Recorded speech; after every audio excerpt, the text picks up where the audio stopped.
स्वागत है आप सभी का आपके यूट्यूब चैनल राहुल ट्यूटोरियल में। दोस्तों, काफ़ी दिनों से हम मैथ ही लगातार पढ़ते आ रहे हैं और मैथ में हमने औसत के लगभग जितने प्रकार के प्रश्न थे मैंने उसको आपको पढ़ाया। कुछ प्रश्न और बचे हैं, उसको मैं देख करके बाद में आपको क्लियर कर दूंगा। जहाँ तक मुझे लगता है औसत के लगभग सारे प्रश्न के जो प्रकार थे उसको मैंने आपको हल करवा दिया है। दोस्तों, संविधान जो मैं पढ़ा रहा था वह काफ़ी दिनों से क्या है, बंद है। तो मैं सोच रहा हूँ कि अब मैथ को एक हफ्ते बंद किया जाए और एक हफ्ते हम लगातार क्या पढ़ लें, अब संविधान पढ़ लें।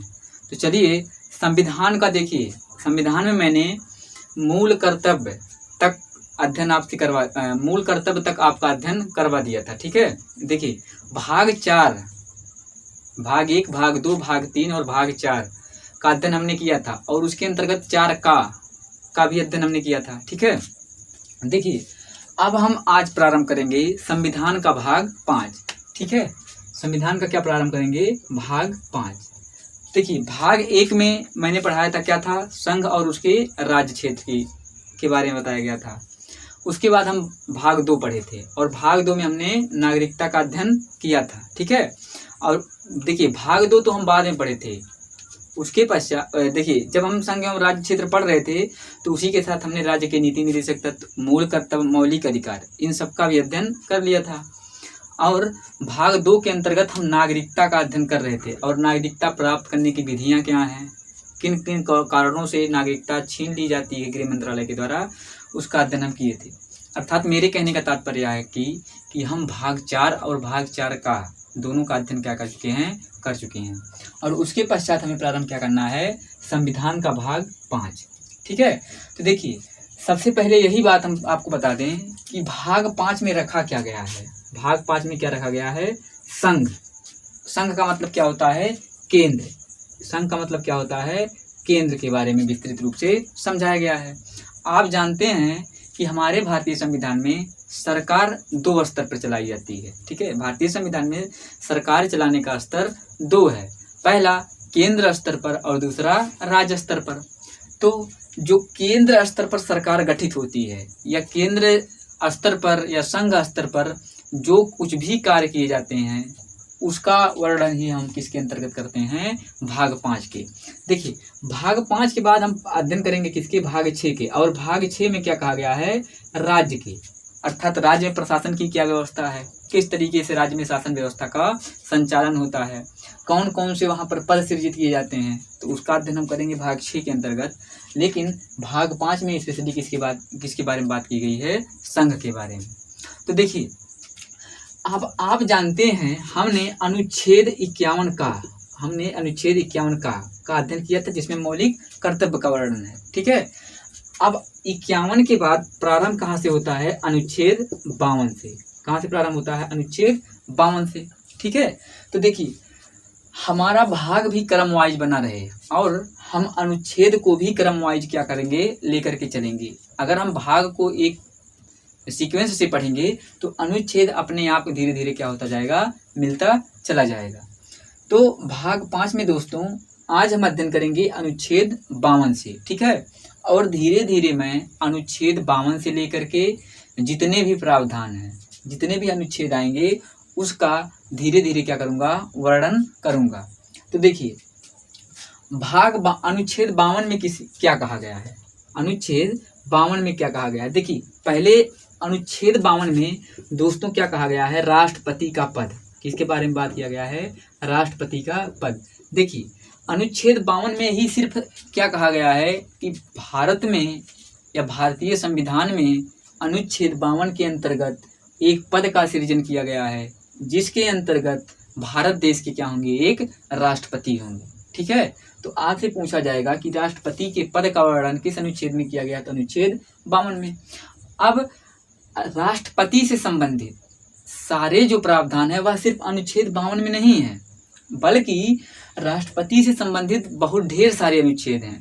तो जैसे जैसे हम राष्ट्रपति के बारे में जानकारी प्राप्त करेंगे वैसे वैसे मैं उनसे संबंधित अनुच्छेदों के बारे में भी आपको क्या करूँगा, बताता चलूँगा। ठीक है, देखिए और जब मैं पूरा राष्ट्रपति खत्म कर ले जाऊँगा तब आपको बताऊँगा एक ट्रिक जिसके द्वारा राष्ट्रपति के अंतर्गत आने वाले जितने भी अनुच्छेद हैं और उन अनुच्छेदों में क्या क्या प्रावधान है उसका आप जानकारी एक साथ हासिल कर सकेंगे। तो दोस्तों अनुच्छेद 51 का अध्ययन कर चुके हैं। ये तो मैं आप सिर्फ लिंक करने के लिए बता रहा हूँ कि अनुच्छेद 51 का में हमने मौलिक कर्तव्य का अध्ययन किया था। अब बात करते हैं किसकी, अनुच्छेद 52 का। और अनुच्छेद 52 में क्या कहा गया है, अनुच्छेद 52 में किसका वर्णन किया गया है, राष्ट्रपति के पद का। ठीक है, अर्थात अनुच्छेद 52 में कहा गया है कि भारतीय संविधान में अनुच्छेद 52 के अंतर्गत भारत देश का एक राष्ट्रपति होगा। ठीक है, तो आपसे यहीं से प्रश्न पूछा जा सकता है कि राष्ट्रपति का जो पद है वह किस अनुच्छेद में वर्णन किया गया है, तो अनुच्छेद 52 में। देखिए इसको याद करने का एक तरीका और है, जैसे मैं आपको बता सकता हूँ, जैसे मैंने याद किया है। देखिए जब आप लिख रहे हैं क्या 52 और आप लिख रहे हैं क्या राष्ट्रपति, 52 लिख रहे हैं और आप क्या लिख रहे हैं, राष्ट्रपति। ठीक है, तो देखिए जब ए 52 का आखिरी का 2 है, जब ए 52 का आखिरी का क्या है, 2 है, तो 2 की आकृति देखिए अर्रा के जैसे मिल रही कि नहीं, जैसे 2 ऐसे हम बनाए हैं और राष्ट्रपति में भी देखिए पहले ऐसे हम बनाए हैं। अर्थात 52 का 2 और राष्ट्रपति का रा दोनों आपस में एक समान लग रहे हैं। यह दोस्तों सिर्फ मैं आपको याद करने का तरीका बता रहा हूँ और इसी तरीके से मैंने याद भी किया है।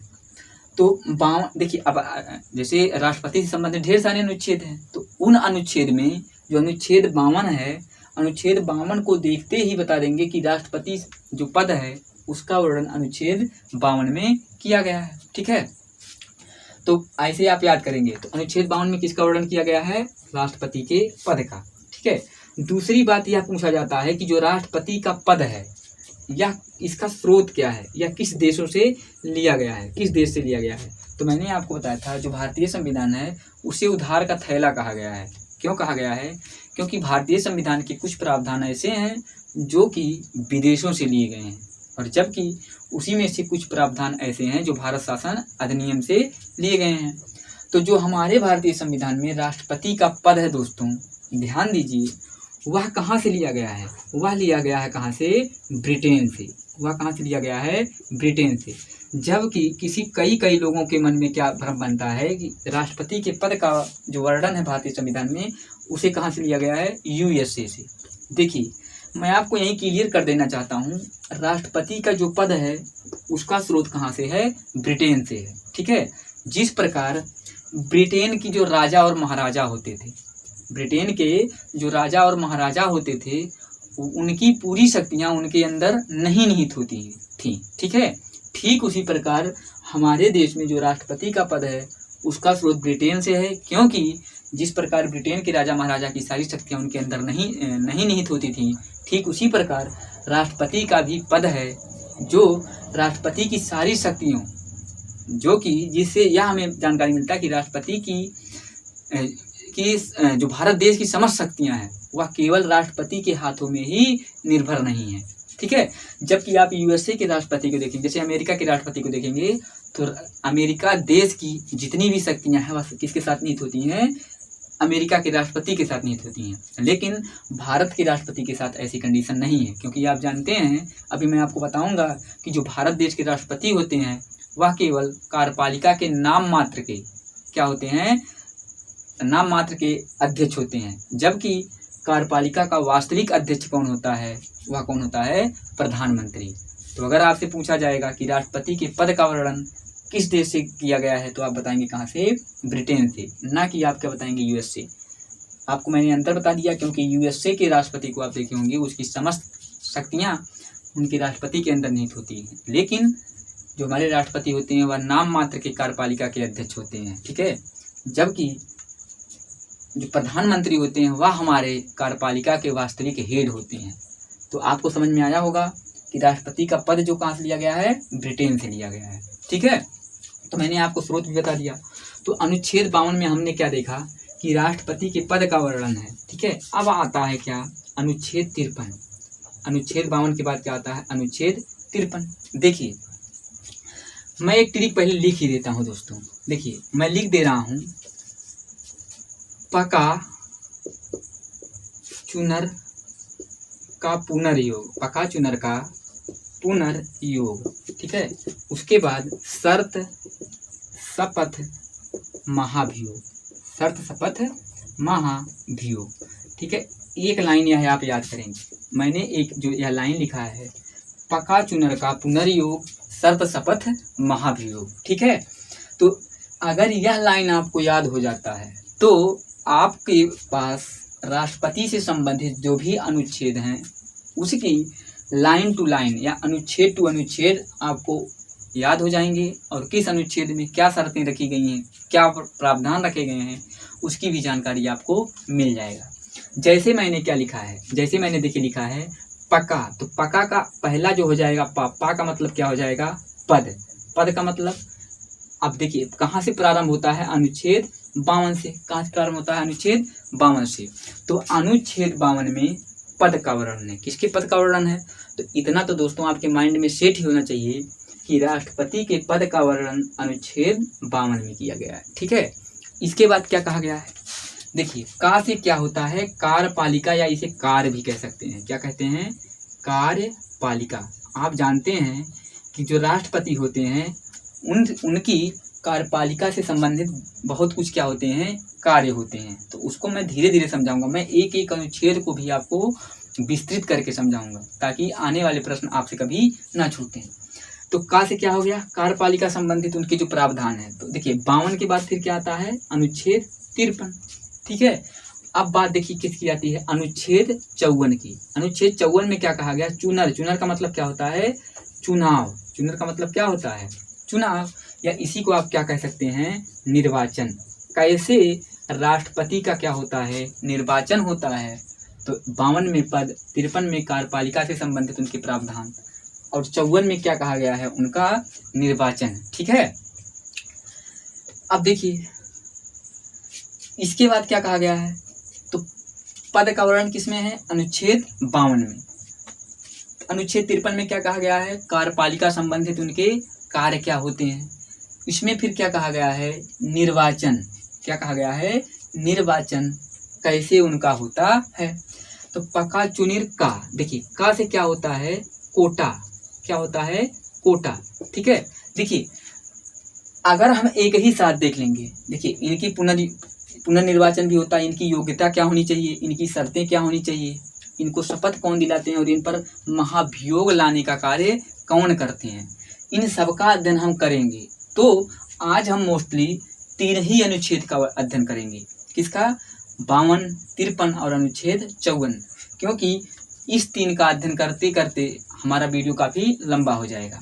ठीक है, तो मैं आज सारे अनुच्छेद को यहाँ पर नहीं लिख रहा हूँ, तो इतना लेकिन आप जरूर याद रखेंगे, पका चुनिर का पुनर्योग शर्त शपथ महाभियोग। ठीक है, का से हो जाएगा क्या दोस्तों, कोटा, कि उनकी कोटा कहाँ कहाँ से क्या होता है, कोटा संबंधित जो भी प्रावधान होंगे मैंने बताऊंगा। फिर पुनर्निर्वाचन। पुनर्निर्वाचन मतलब क्या होता है, राष्ट्रपति का पुनर्निर्वाचन भी होता है। योग से मतलब क्या होता है, उनकी किसी भी व्यक्ति को राष्ट्रपति बनने के लिए उनकी योग्यता क्या होनी चाहिए, शर्तें क्या हैं, और जब कोई व्यक्ति राष्ट्रपति बन जाता है तो उन्हें शपथ कौन दिलाता है, और अंत में क्या है, महाभियोग। देखिए महाभियोग क्या होता है, जब राष्ट्रपति संविधान के नियमों का क्या करते हैं, उल्लंघन करते हैं, या कोई ऐसा कार्य करते हैं जो कि देश के हित में नहीं होता है, तो उन्हें हटाने के लिए महाभियोग लाया जाता है। तो इसका वर्णन कहाँ है दोस्तों, महाभियोग में किया जाएगा, अनुच्छेद 61 में। अनुच्छेद 61 में। तो हम धीरे धीरे अध्ययन करेंगे। ठीक है, तो हम आज मोस्टली 3 ही देख लेते हैं, अनुच्छेद 52, अनुच्छेद 53 और अनुच्छेद 54। लेकिन यह पॉइंट, यह लाइन आपको याद होनी चाहिए, पका चुनर का पुनर्योग शर्त शपथ महाभियोग। अगर आप अपने से कोई ट्रिक बना सकते हैं तो जरूर बनाएं, क्योंकि आपको याद करना है। तो मैंने जिस तरीके से याद किया मैंने आपको बता दिया। यह लाइन अगर आप याद करेंगे तो राष्ट्रपति से संबंधित जितने भी अनुच्छेद होंगे आपको याद हो जाएंगे। तो हमने देखा पका में पा से क्या हो गया, पद, अर्थात राष्ट्रपति के पद का वर्णन किसमें कहा गया है, अनुच्छेद 52 में। राष्ट्रपति के पद का स्रोत क्या है, तो आप बताएंगे ब्रिटेन। अर्थात राष्ट्रपति के पद को हमारे भारतीय संविधान में जो जगह दिया गया, किस संविधान से लिया गया है, ब्रिटेन के संविधान से। दूसरा क्या आ गया दोस्तों, अनुच्छेद 53। अनुच्छेद 53 में क्या कहा गया है, कार्यपालिका संबंधी इनके प्रावधान, कार्यपालिका संबंधी कार्य, कार्यपालिका संबंधी कार्य। ठीक है, देखिए अब कार्यपालिका, न्यायपालिका और विधायिका, इसको हम आपको बाद में पढ़ाएंगे। सरकार के 3 अंग होते हैं।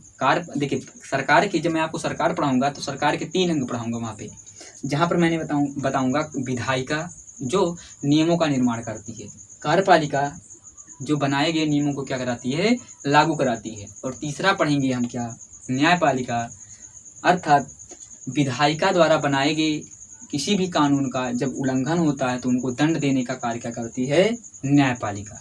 ठीक है, तो कार्यपालिका संबंधी जो कार्य होते हैं उसमें राष्ट्रपति के क्या कार्य होते हैं, तो राष्ट्रपति के कार्य दोस्तों बहुत ही विस्तृत हैं और इनके कार्य का हम अध्ययन एकदम लास्ट में करेंगे, क्योंकि जब हमें राष्ट्रपति के बारे में समस्त जानकारी इकट्ठा कर लेंगे तब इनके कार्य को पढ़ने में हमें बेहतर ही आसानी होगी। लेकिन मैं यहाँ पर कार्यपालिका संबंधी जो इनके प्रावधान हैं, जहाँ से प्रश्न पूछे जाते हैं 2, वहाँ से मैं बता देता हूँ। अगर आपसे पूछा जाएगा कि कार्यपालिका का वास्तविक हेड कौन होता है, वास्तविक हेड या वास्तविक अध्यक्ष कह दीजिए, तो अगर आपसे पूछा जाएगा कि कार्यपालिका का वास्तविक अध्यक्ष या वास्तविक हेड कौन होता है, तो आप किसे बताएंगे, पीएम। पीएम का मतलब प्राइम मिनिस्टर अर्थात प्रधानमंत्री। और जब आपसे पूछा जाएगा कि ऐसे सिर्फ पूछ लिया जाएगा कि कार्यपालिका का अध्यक्ष कौन होता है, क्या पूछ लेगा, कार्यपालिका का अध्यक्ष कौन होता है, तो आप आंसर देंगे क्या, राष्ट्रपति। या इस तरीके से भी प्रश्न पूछा जा सकता है कि कार्यपालिका का नाम मात्र का अध्यक्ष कौन होता है, तो आप क्या बताएंगे, राष्ट्रपति।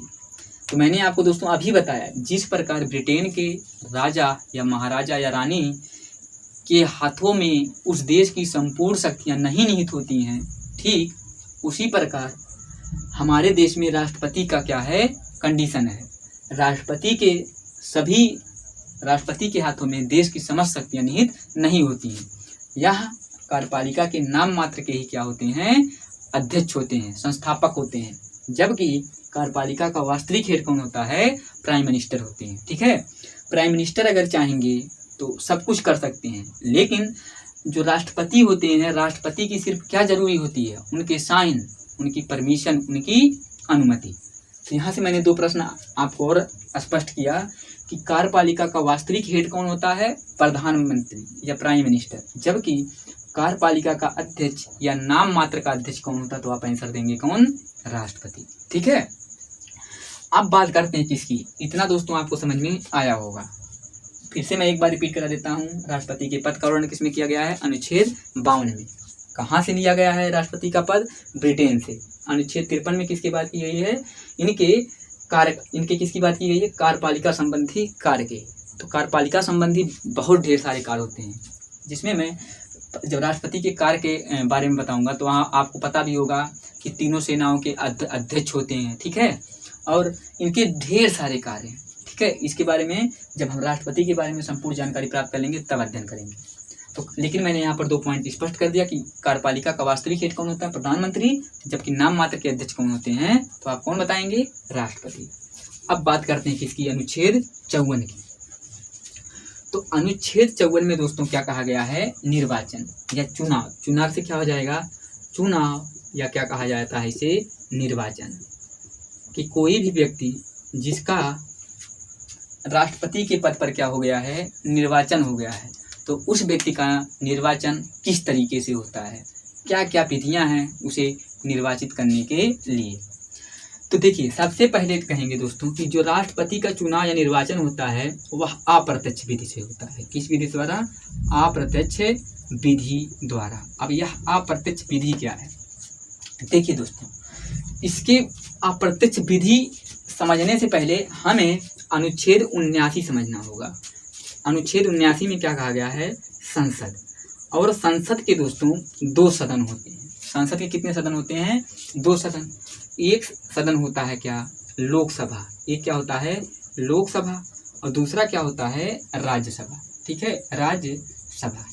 ठीक है, अगर आपसे पूछा जाएगा कि संसद के कितने सदन हैं, तब आप बताएंगे 2, लोकसभा और राज्यसभा। लेकिन जब पूछ लिया जाएगा कि संसद के कितने अंग हैं, संसद के कितने अंग हैं, तब आप बताएंगे 3 अंग, लोकसभा, राज्यसभा और कौन होते हैं, हमारे राष्ट्रपति। कौन होते हैं, राष्ट्रपति।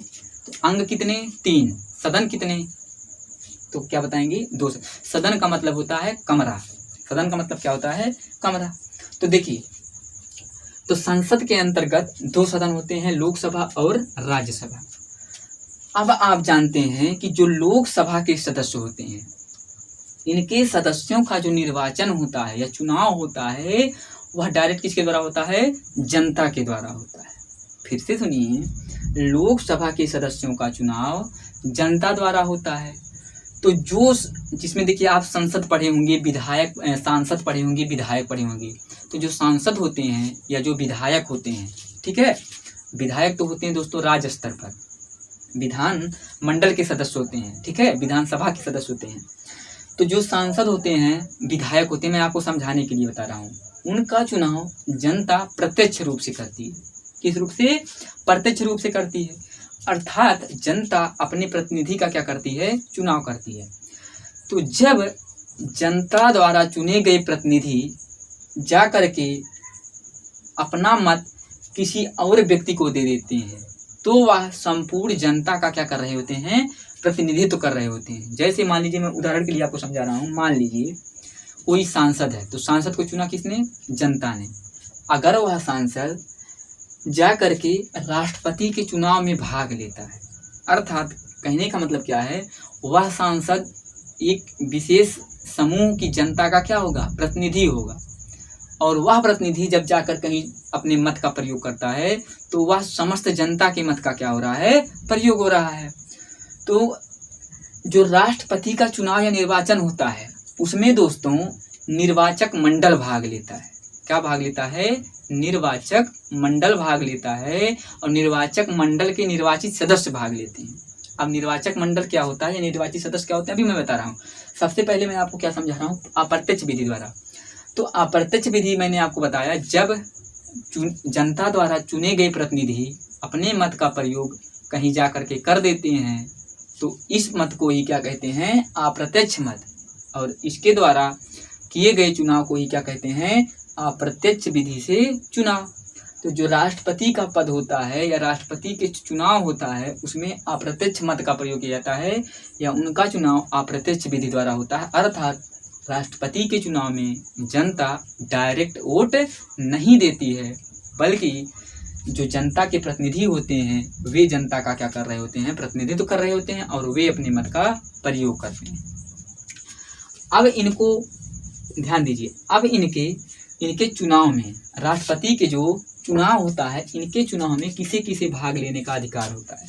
तो मैं आपको बता दूं, निर्वाचक मंडल के निर्वाचित सदस्य। क्या दोस्तों?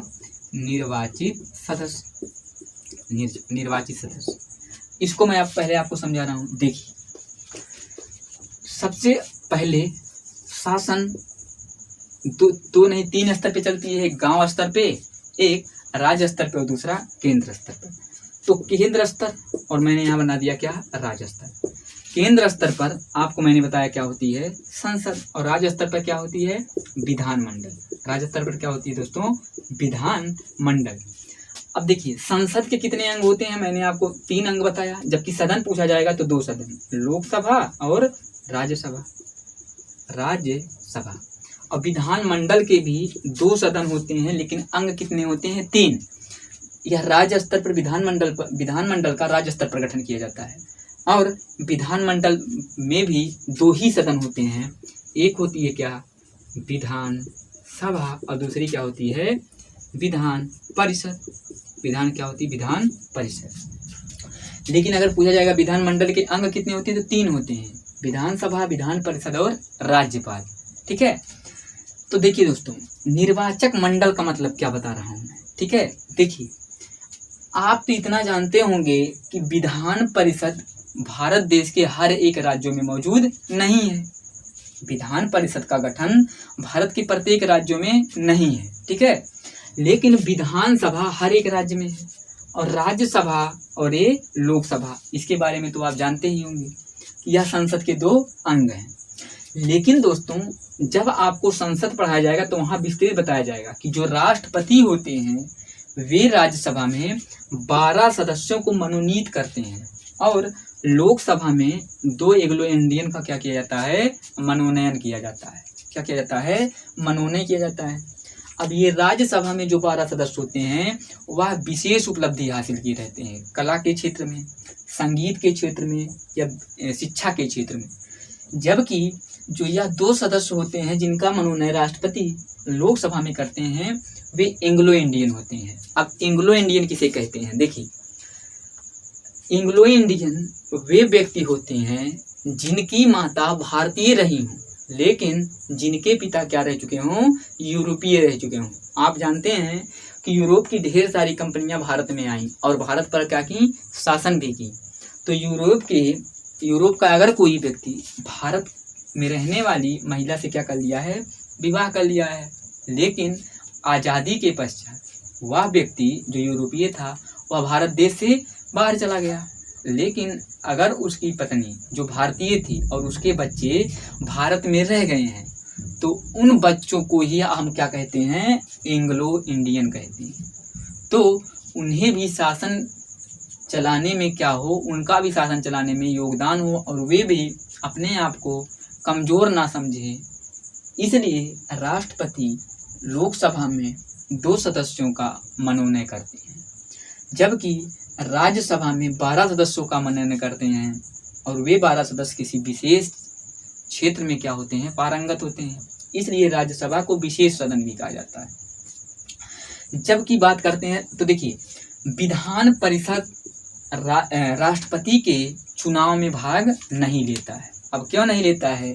क्योंकि आप जान रहे हैं विधान परिषद का गठन हर एक राज्य में नहीं किया गया है। तो अगर जिस राज्य में विधान परिषद होगा, आप सोचते होंगे क्यों विधान परिषद को नहीं लिया गया? इसलिए नहीं लिया गया क्योंकि जिस राज्य में विधान परिषद का गठन हुआ है वे राज्य जब राष्ट्रपति का चुनाव होगा तो उसमें क्या करेंगे, अपनी महत्वपूर्ण भूमिका निभा देंगे और जहां पर वे अपना मत का प्रयोग करेंगे हो सकता है वहां उनका पलड़ा क्या हो, भारी हो। और वे राज्य जिनमें विधान परिषद का गठन नहीं हुआ है वे राज्य राष्ट्रपति के चुनाव में महत्वपूर्ण भूमिका न निभा पाए। इसलिए विधान परिषद कम ही राज्यों में है, जैसे जिसका तरीका टीबी जुकाम, आप टीबी जुकाम से याद कर सकते हैं, ठीक है। तो जिन राज्यों में विधान परिषद है या जिन राज्यों में विधान परिषद नहीं है वे अपने आप को कमजोर ना समझें, अर्थात अपने महत्वपूर्ण भूमिका निभा सकें या ना निभा सकें, इसलिए विधान परिषद को राष्ट्रपति के चुनाव में भाग लेने का अधिकार नहीं है।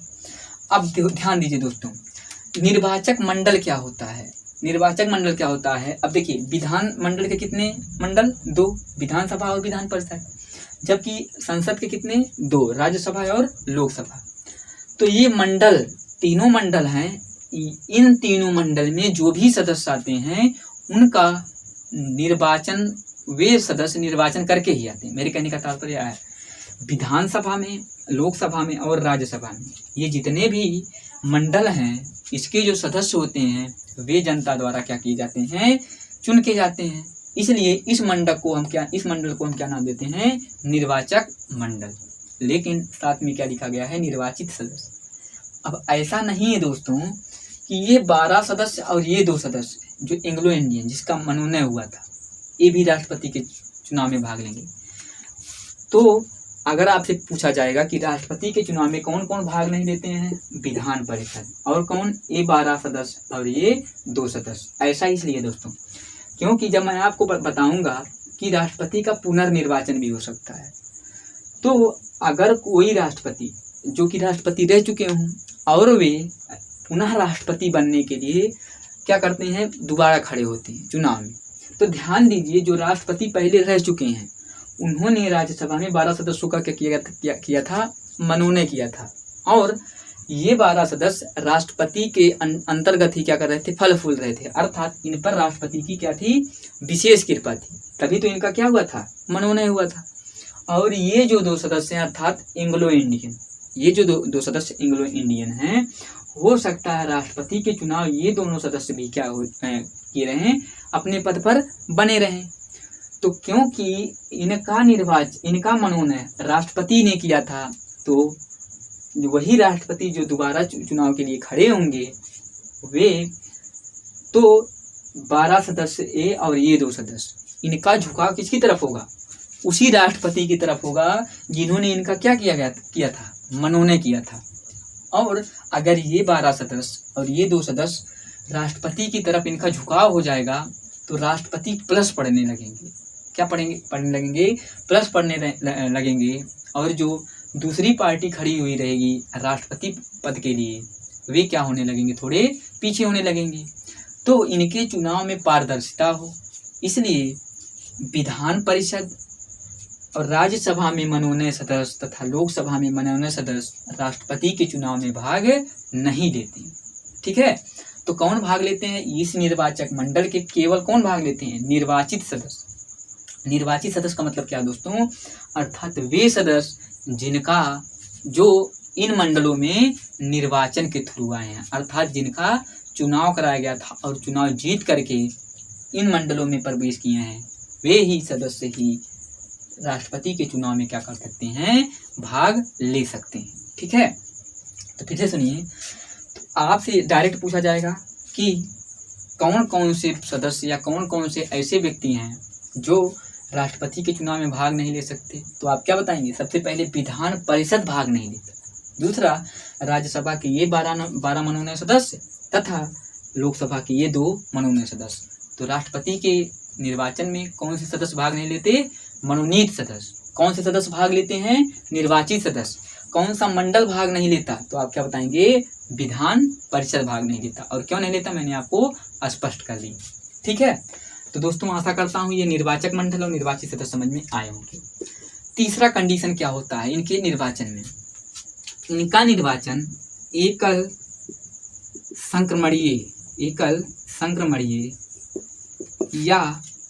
संक्रमणीय व आनुपातिक पद्धति द्वारा होता है। किसके द्वारा? अनुपातिक पद्धति के द्वारा। ठीक है, राष्ट्रपति का चुनाव किसके द्वारा होता है? एकल संक्रमणीय और अनुपातिक पद्धति के द्वारा होता है। दोस्तों अब